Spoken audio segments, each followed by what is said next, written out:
My name is Aidan Corkery, and we're director at House and Hearth. And on behalf of the president of House and Hearth, Gathering Gallery, and Ursula magazine, we are delighted to host an in-person conversation between Randy and Stefan. So I'm going to begin by introducing our speakers, and I'm going to read Randy's. Randy Kennedy is a writer, editor, and curator. He worked for 25 years as staff writer at the New York Times. His first novel, Presidio, was published in 2018 by Simon & Schuster. He is editor-in-chief of Ursula magazine, published by Hals and Wirth. He is also the author of Red Gap, a play written with artist Will Boone, published in 2025 by Carmel Books. But anyone who was reading the New York Times for those 25 years built an incredible relationship to artists through Randy's writing. I know that within the gallery, Ursula has led in terms of bringing new voices, new ideas into our fold. Our community is only stronger and richer because of Randy. So, Stefan. Stefan, if you don't know this, was born in Mexico City. His parents are renowned archaeologists. He joined House of Wirth in 2016, and we have hosted remarkable shows with him, New York, London, Zurich, St. LA, but more importantly are his museums. 3 years ago, Munal hosted a remarkable presentation about Stefan, and the Stefan prefers to look forward rather than back. And in the next 6 months, it's a packed program. Tomorrow, he opens in Galleria Arte Americana, which is right around the corner. In March, we have Filaria Foundation in Dusseldorf, followed by a public art commissioned by House of Wirth in Zurich, and a highly anticipated solo exhibition at the Ibiza Art Museum, which opens in June. So these two have been in conversation for years. A while now, yeah. A while. Yeah. And a most recent one was about Mexico City, which is featured in Ursula. And we thought, Zona Manco, Stefan, Mexico City, let's bring Randy here for an in-person. And that's why I thank you all for being here. I thank Gathering for co-hosting with us. And I leave it to the people you want to hear speak.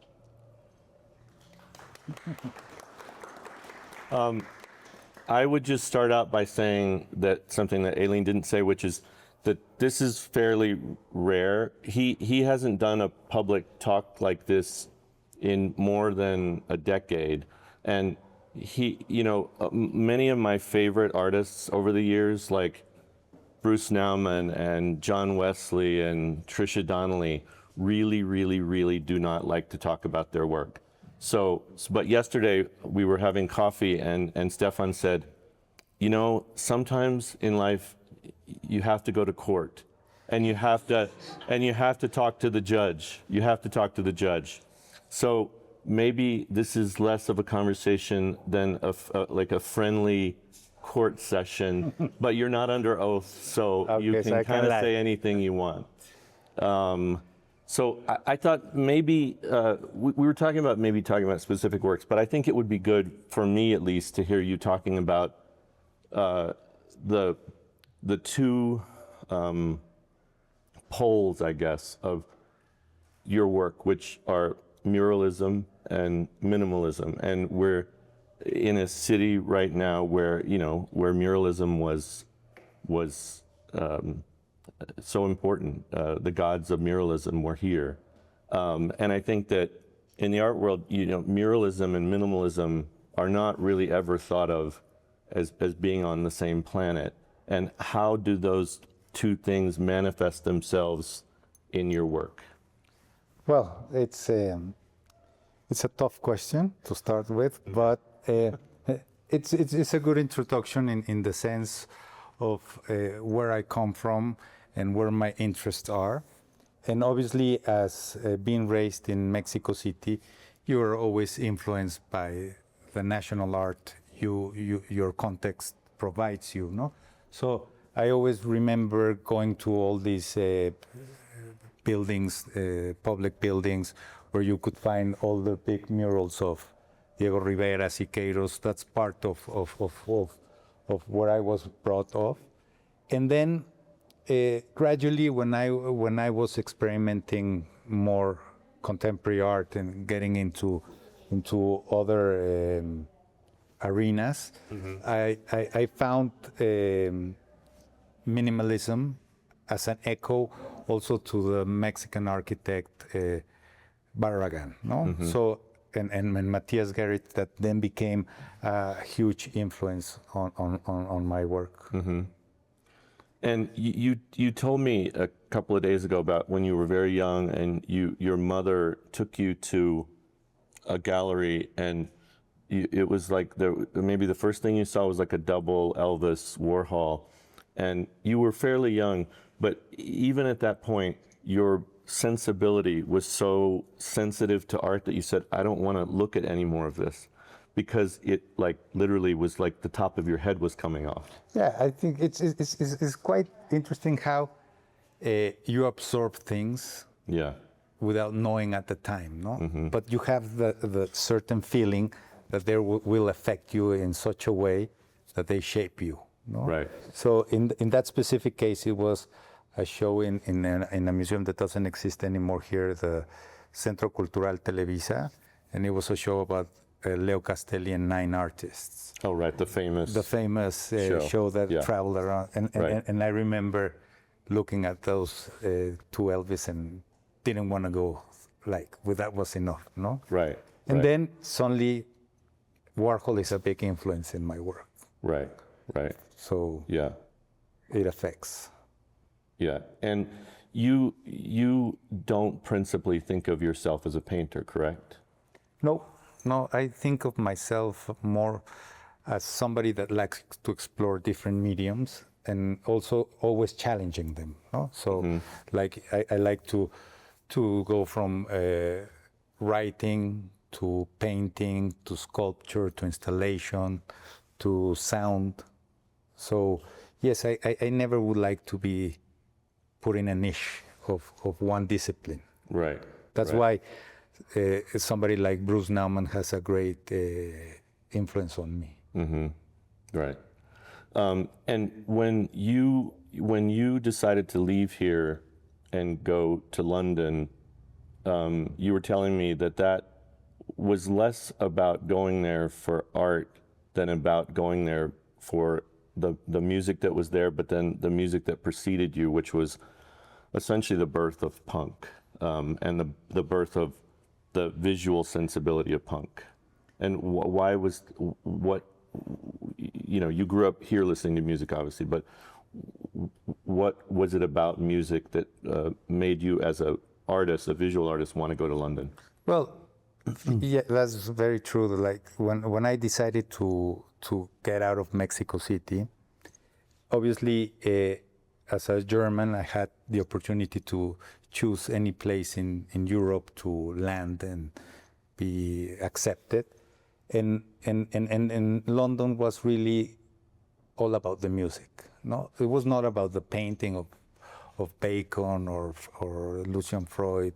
It was more about all the energy of how music resonates, and especially the punk movement, which when I was young here, I used to go out to a flea market where you exchange music records, and it was all this do-it-yourself identity that the punk movement had, of just exchanging, and whatever you had, you can do something about it. And also, it was quite coming back to the connection of muralism. That type of music was also very socially charged. It was very consciousness about a reaction of a system of disrupting socially something. Right. Like the Clash, especially. Was like or the Sex Pistols, or So I think when art tries to penetrate those areas, is when I feel attracted about that. And did language start to come into your work through music, or did it precede music? No, I think it was simultaneously. No, I think I would not consider myself as a big reader of novels or, like an addict of reading, but I like to read sociology, philosophy, and the poetry mostly came from music. Right. And that's where I got really interested in language. Yeah. And I would just say, as a viewer of your work over a lot of years, it's always struck me that the language and the gesture is almost, what do they call it? Synesthesia, where senses become overlapped. And I look at some of your work and it feels like the language and the gesture is an attempt to get the haptic feeling of music or of just speech, of people talking, their voices, to get it fixed two-dimensionally. Do you think of it that way? Yeah, I definitely do, and it's very unconscious, the process, no. And also, I'm quite interested, as you see in these paintings, the idea of the white noise, no, the accumulation of sound and language generates barriers of definition, no, and that kind of noise is something that attracts me a lot. Yeah. Well, and it's interesting to me because it seems like you started doing this before we as a society reached the level of white noise that we have now with the phone in our pocket and, where it feels like everything is on a fire hose blast. And these paintings to me always feel like they have that, they're speaking of that experience of what your brain and your body feels like when you wake up in the morning and it's like right there on you. Yeah, and exactly how to understand your present future, no? That is constantly manipulated, and it comes from always trying to rationalize the present, and I find that abstraction is the solution, no? So that's why I kind of like how I can transform words into feelings, emotions, and abstractions. And growing up, where your parents were archaeologists, so I guess in some way you're thinking about human time and societal time in over a very long period. But then your father, as you were telling me, was a pretty hardcore communist. Yeah. And so it's always seemed to me that your work, that the thing that you've repeated in your work, to be political, it has to look nice. Which reminds me, it's like an update of what Felix Gonzalez Torres said, and he was like, the best political moves are the ones that don't appear to be political moves. How you sneak in or something. Have you always thought of your work as subversively political, like playing with politics in a way so that nobody quite understands what it is that you're doing? I would not consider it political per se. Like, I would never consider myself as an activist or a preacher that it's moving certain ideologies, but it's more a existential reflection of the context where the work is made. Also, so really, I would like to think that in many years ahead, when you see my work, you could understand what was happening in that precise moment. And not as a journalist, but more as a poetic gesture of the moment. Right.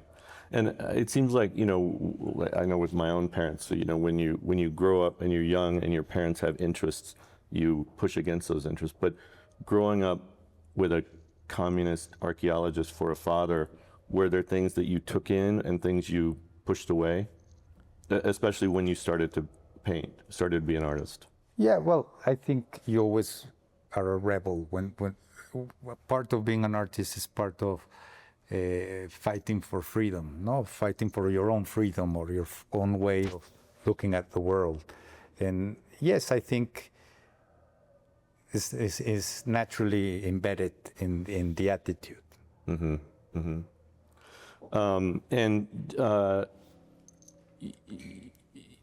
It always seems like there's a baseline in all of your work whether it includes language or not, of humor. And we've been talking over the last couple of days, and you said something about how you're interested in something, making something that's funny in a way that people don't know whether they should laugh or not. Yeah, I think it's... Which is a perverse move, I would say, and maybe a punk move. Do you think of the work that way? Yeah, I think it more like... I think the work for me, when it's successful, is when it really triggers doubt. And sometimes with humor and sometimes with seriousness, you can trigger certain things that if a work is creating you doubt, for me, it's like you're being free. No, it's not like I'm giving you a set conclusion. Mm-hmm. So I'm throwing like the ball to you in a certain way. Throwing the ball to, to the other person. Yes, or punching it, you know? Right. Yeah, more. When I think about that kind of humor, I think about Glenn O'Brien, who I know was a mentor to you and collected your work. And Glenn was always somebody who you never knew exactly where he stood. I mean, he it's why when he was the editor of High Times magazine, he coined this term that we now use called editor at large, which now sounds like, oh, you get to be in charge of everything. But what Glenn meant for that was at large in the way that a criminal as at large has not been apprehended. What did you learn from Glenn, and and what was his interest in your work? What did it mean to you? Well, he was kind of a natural interest. When we met, we connected without talking. So it was kind of interesting how he discovered Jean-Michel Basquiat. He worked with Richard Prince. Like, he knew what I was thinking, no, in a way. But he knew I was thinking in a different way, and he was always very intrigued by that.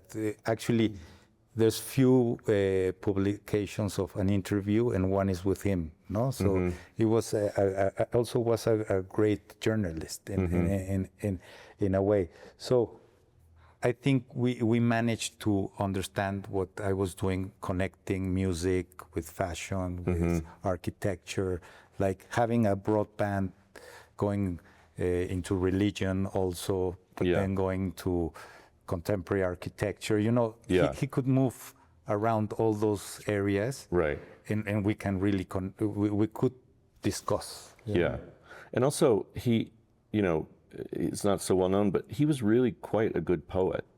And it seems like he must have connected to you on a basic language level too. I mean, your use of language and the way you think about it in your work.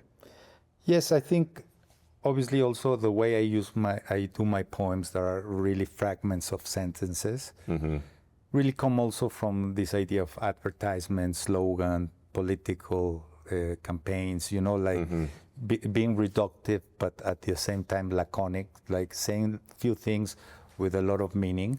And he really understood that mechanism, no? Right. So we could understand the commercial world, but also the poetic world, no? Yeah. So that was a good transfer of information. Yeah. I think I was telling you that after Glenn's passing, I went to see Jean Anani, his widow, and in his apartment, and it's kind of like a museum of Glenn's stuff. And you look at Christopher Wool and Richard Prince and other work, that not all of the work that's in there obviously uses language, but they're all doing it in very, very different ways. And his interest in that was, it seems to me, as much visual as it was linguistic. Yeah, I remember that for the first show I had with Yvonne Lambert in New York, I did this big installation called Headlines and Last Lines in the Movies, where the title describes what you see in spray writing. And I did a publication of that work, and I remember I thought Glenn would be the perfect person to write about this work. So he decided to write about this. And then when I told him how much you want to be paid? He said, no, I want one of your works. No, so I thought, okay, you're a little That's bit. what writers do. Yeah, exactly. So I thought, okay, you're a little bit. Yeah. But for me, it was an honor that he wanted a work of mine. Right. And then he invited me to his home, and when I entered his loft in Bond Street, you had his big library with all the books I have read. Yeah. And then you see the Jean-Michel Basquiat drawings, the paintings of Christopher Wool. So for me, it was like being, like, I didn't want to be at the MoMA, you know. Right, you want to be in the Glenn collection. Yeah, so for me, it was a great, and I could see the connection. So I felt, in a way, coming from Mexico City, being in London, I felt like I was understood. Yeah, you were in a context. Yeah, I was in context. Right. So that was one of the first times that I thought, okay, my work is resonating in the right place. Yeah, yeah. And another mentor of yours in a different city and probably in a very different way was Malcolm McLaren. And can you talk about what his influence on you was as a thinker or even visually? Well, he was also, well, he invented the punk movement, and he really understood how to move in all the different creative areas, no? From television to film to art to politics. And for me, it was always, I remember we used to have breakfast at the Wolseley restaurant in London. And he used to always be a great speaker. And he said me, one of his biggest advices, he told me, was the only thing that matters, the only thing that you need to do always is to remain cool. And he let me go. Like that was like, which is the worst advice ever, because how do you do that? Well, that's the challenge. That's the challenge throughout your life, right? Yeah. I wanted to talk also, because of where we're sitting, to think about your engagement with architecture. And I know, early, or when you were talking about minimalism, part of that came through, not through minimalist artists, excuse me, but through architects. And you have the space here, you have a house and studio in Ibiza and in London, and it's always felt to me as if the work to a degree comes out of the space that you've built to make it. I mean, there are a lot of artists who can work anywhere. I mean, as long as they have space and a little bit of light and a white box or a concrete box, they can do anything. But it's always felt to me that the spaces that you live in and create shape the work to some degree. And I don't know if that's exactly correct. Well, if we're talking about the studio practice, that I think that's more of the question. I mean, for me, when I moved to London, it's always a very expensive city. So basically, I was sharing an apartment with other friends of mine. So I had to work in a very economical space. No, like I started lots of my drawings at that time, or just printing pieces of paper, and gradually I made this habit that where I live is where I work, and also making a statement against. At that time was Damien Hirst was becoming a very big figure, and he was like the opposite. No, it was the more assistants, the more like a factory. Like a factory, the bigger the better. Yeah. Or even Warhol had started that kind of practice, and I respect that. I think it's a way of working, but in my case, I thought that it's better to have it in-house. No, and also I don't like people watching me when I'm doing my work. No, so for every painting, for every project I do it in a very special place. No, it's not just an office or a utilitarian space. No, and I think when my career started to grow, I had more opportunities to build those spaces. No, to really have like a sacred place where you produce your work. No? Right. And then it seemed like that progressed to a degree that now where you are in Ibiza, you consider that a work, right? Yes. Well, it's a hybrid. It's always a conflict, no? Because it's where you live your life. It's where you live, but also where you work, also where you host, also where you are private. Yeah. No, it's a lot of things at the same time. But I think that doesn't separate it from the work. Mm-hmm. No, the work attracts all that. Right. And when the other day when we went to Casa Ilardi, the Barragan place, and you see those stairs there that have no railings on them. Yeah. And you come back in here and you think how knitted into the history of Mexico City's architecture this place is, with your own sensibility on top of it, but putting it into a conversation with those places. Yeah, I think when we have done the spaces, it's like commissioning a writer to write about your work. Mm-hmm. No, it's not that it's a separate novel. No, they're commissioned to write about something they're looking. So for me, the architecture, I see it that way. I commission architects to express something that I need to create the environment of the work. Mm-hmm. And what has your relationship with architects been? Because I know sometimes relationships between artists and architects are very successful. Very successful. They're always successful? They're always successful. You've never had an argument with an architect ever? Ever. It's like it's always. Wait, you're under oath. It's always like they read your mind. They think about you all the time. The budgets are always less than what you were expecting. Yeah, right. They always finish on time. They always finish on time. Yeah. There's never There's never an error. But I think it's part of the dialogue, no? And I think if a space doesn't have any drama, also it doesn't have any character, no? So I think it's part of life, and it's part of also how I inhabit the spaces, because it's very. There's a very thin line when you work with an architect, in the sense that I'm an artist that works with space. So I'm understanding that poetic space, and I'm gonna embrace that and transform it. Mm-hmm. It's a work in process. So it has a second life also. Right.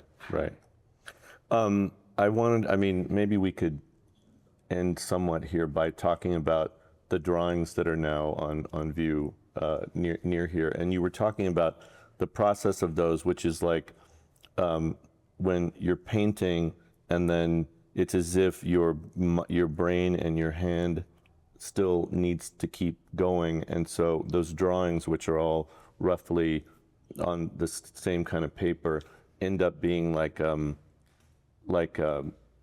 I don't know what it would be, like an after effect, or you not being able to stop or something, and you're continuing to do those. And is that a new sort of aspect of how you're working between painting and drawing? Yeah, I mean, I always there's an interesting element that happens to me, that I'm against process. Mm-hmm. I want to beat process all the time with speed. Speed is also an important element in my work, and I always want to not leave a trace of a process. I just want to be the most immediate possible gesture, where it's not, the process is almost, it doesn't exist. Right. No, so those works on paper work the other way around. Instead of being preparatory drawings of ideas, they are like the leftovers of the idea of the painting. No, it's like continuing the second stage, and I consider them as artworks, not as notes. Right, and it seems like that impulse that you talk about the gesture and not wanting to leave any trace of process also comes out of the DNA of punk. And you think about, the whole ethos of punk, of like the 3 chords. You just need to know 3 chords. And then I look at that painting back there, behind you guys of the equal sign, and I think Stefan only needs 2 chords. Yeah. He's got, and the equal sign is a universal symbol. It's about as simple as a mark can be on a surface. I mean, the only simpler way would for it to be one line. Yeah, exactly. Like an M dash or a hyphen or something like that. And it seems like that comes out of music. Do you think of it that way? Of it being Yeah, I think painting as a punk exercise? yes, as a way of thinking and producing, Right. for sure. And specifically on that work of the equal sign, I was triggering the idea of conceptual art and the gesture, no? Like, as a concept, the sign of equality is perfect, is equal. But when you apply the pulse of the hand, of the human pulse, it always misses it. No, it's never gonna be equal. It's gonna be kind of equal. Yeah, and on that one, right, there's sort of erasures and repetitions. Yeah, and yeah. You erasures make the and, mistake and you try to and you to keep- try, you try keep to going. trigger it in the center, and it never really is calculated, because human pulse is like that. Right. And with those the new drawings that you're doing, are those, in a sense, is the process of that, like I think about, there was something that Cy Twombly said where he was talking about about mark making, and he said it does not describe. He said the mark is the act of making it. And I think there was a story that often he would get drunk. He would get very, very drunk, and he would have a sort of an ecstatic thing where, and you look at some of those paintings, and they feel more like the residue of an action than they do like a painting. And he would paint all night and then would like collapse for 2 days. Do you, with those drawings, have a thing where they're almost like it's like you're doing it in a heat, and then you exhaust yourself? Yeah, I feel more than being intoxicated. Yeah. It's more like being in a zone, no? Like more like a David Lynch situation where you enter into this meditation, Right. and you let go all the ideas and all the traces, and it's just this freedom of having a mark. Right. Like there was a thing that David Lynch said where he said he needed time to go dreamy, which for him probably had to do with meditation too. But in a way, do you feel a trance-like state when you're doing these? Totally. Yeah. I mean, it's very free, like, Right. and it's also very, it creates pleasure. I mean, I think it's one of the bodies of work where I feel more pleasure doing it. Mm-hmm. Mm-hmm. Because I feel always it's going to be the last mark I'm going to do. Right, right. Actually, maybe let's not end on that. Let's end quickly on a thing that you're also working on right now that you've talked to me about, which is your garden. Okay. In Ibiza. and I think about, like, for me the importance, and we talked about the importance of Robert Irwin, and Yeah. Irwin creating a thing like at the Getty or at Dia Beacon that it's very hard to define that as art, but it's art, and it feels like you are now becoming a gardener in a sense but you're thinking of that as a work. Yeah. And how does that relate to this, or does it, or do you care about that? No, it totally relates to this, because as I work with immediacy, I wanted to challenge myself to work in something that I cannot control time. In immediacy in nature, you can't, no? So you have to expand it into seasons, a growth. So I kind of like that it really connects to the paintings, because the way I do the landscape is very chaotic, very anarchic. I put plants to fight between each other, but it gives me another rhythm, no? And I think what the garden has become like the process of my thinking. No? Is the place where I reflect. Is the place where I spend most of the time thinking about how I'm going to do the artwork. The way that, and it's another challenge. No, I like to go from spray painting to nature. So how can you connect that? No, and that's the challenge. Right. Yeah. Maybe we should take some questions? Because there are people standing up here that we are maybe trying the patience of. Hey, hi. So speaking to the notion of working from home and creating from home, I'm a painter as well, and I'm currently building my first studio at home as well. And my apprehension is what that will do to my psyche, and there's just different. I guess it's a different relationship to separating from one's work or living with one's work. So I'm curious about how you've been able to master that. It seems. Well, I'm trying every day. Yeah. I mean, because life, like you have, it's where you live, it's where you live with somebody, it's where everything happens. So it's part of the drama of life. No, it's not like you can shut it and then just go home. No, it's 24/7. So, but I think for me, it's part of the work, and it's how I feel more precious about the works I do, that I know that they were made in that environment. That is the environment that gives me the energy to do it. It also seemed like, you were talking the other day about how you paint in here, which means you have to be an incredibly neat person, because this is both your home and, it's an artwork in itself, and it's not a messy studio. You keep things clean. Yeah, I developed this, I feel like I'm a sushi chef. A sushi chef? That whatever all the paintings you see here were done here. And actually I try to work very fast, in the sense that the spray paint creates a smell and the floor can get messy. So I really take a lot of time to start painting, but when I start, it's like committing a crime. No? You have to come in, do the kill, and then bring a ghost to clean it all, and not leave trace. Yeah. So no DNA, nothing. No fingerprints, right. Nothing. No. Right. So that's the way I work. No? Yeah. And it also gives me the energy that when I'm standing in front of the canvas, what happens has to happen there. Yeah. It's not a process that you come and take 2 years to paint one. Right. Right. Yes. How do you decide between a work that is direct, the cross, and the ones that then those that are ambiguous? How do you decide between the two?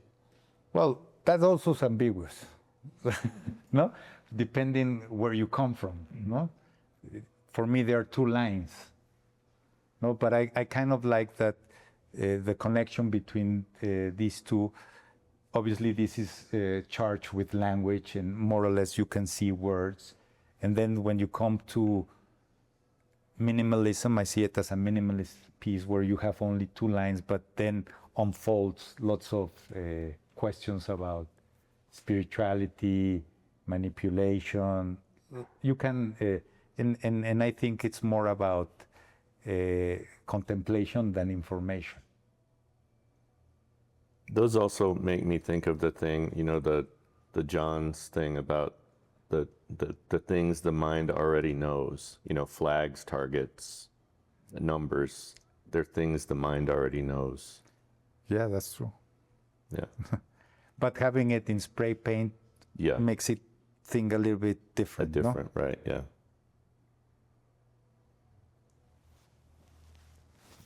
Stefan, explain a little bit how the environment of each of your three sites, London, Ibiza, and Mexico, informs what comes up in those sites. Well, we had that question, it's all part of the same.